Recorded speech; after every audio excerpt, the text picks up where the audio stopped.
ఆక్రమణలపై CM Revanth తీసుకొచ్చిన హైడ్రా ఆరంభ శూరతోమని ముందే చెప్పానన్నారు బీజేఎల్పీ లీడర్ ఏలేటి మహేశ్వర్ రెడ్డి. మొత్తానికి కావాలనే హైడ్రా కోరలను ముఖ్యమంత్రి పీకేశారన్నారు. కుటుంబ ప్రెషర్స్, ఓవైసీకి భయపడే హైడ్రాపై సీఎం వెనక్కి తగ్గారన్నారు. హైడ్రా వెనుక 100 కోట్లు చేతులు మారుతున్నాయన్నారు ఏలేటి. ముఖ్యమంత్రి రేవంత్ ఏ పని చేసినా దాని వెనుక వసూళ్లుంటాయని ఆరోపించారు మహేశ్వర్ రెడ్డి.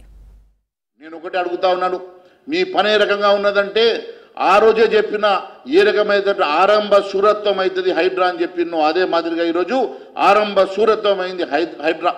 కూరలు తీసి హైడ్రాను పని చేయకుండా మీరు ఏ రకంగా ఈరోజు మరి హైడ్రాను కొలాబ్ చేసిండ్రు. దీని వెనుక ఏ శక్తులు పనిచేస్తూ ఉన్నాయో మీకు తెలియదా? దీని వెనుక ఎన్ని వందల వేల కోట్ల రూపాయల ట్రాన్సాక్షన్ జరుగుతున్నాయో మీకు తెలియదని అడుగుతున్నా.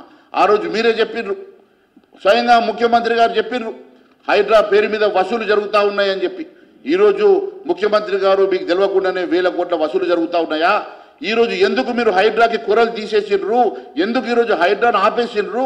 ఎందుకు ఈరోజు కేవలం హైడ్రాని ఒక డమ్మి చేసే ప్రయత్నం చేస్తూ ఉన్నారు అంటే దాని వెనుక కారణం కేవలం ఓవైసీ గారి బిల్డింగ్లు కూర్చోలేకనో, నీ తమ్ముడు బిల్డింగ్లు కూర్చోలేకనో, నీ కుటుంబంలో ఉన్నటువంటి ప్రజలను తట్టుకోలేకనో ఈరోజు అక్కడ నివాసం ఉంటున్న వాళ్ళను ముట్టుకోమని, కాలేజీలు నడుస్తున్న కాలేజీలను ముట్టుకోమని ఈరోజు రకరకాలుగా మీరు హైడ్రాకు ఉన్నటువంటి కూరల్ని బీకేసి దాన్ని డైల్యూట్ చేసి ఎగ్జిట్ తీసుకునేటువంటి ప్రయత్నం చేస్తున్నారంటే దీని వెనుక వేల కోట్ల రూపాయల కుంభకోణం ఉందని చెప్పి తెలియజేస్తా ఉన్నాను. ఎన్నో మాటలు చెప్పిండ్రు, హైడ్రా గురించి ఎంత హైప్ ఇచ్చిండ్రు.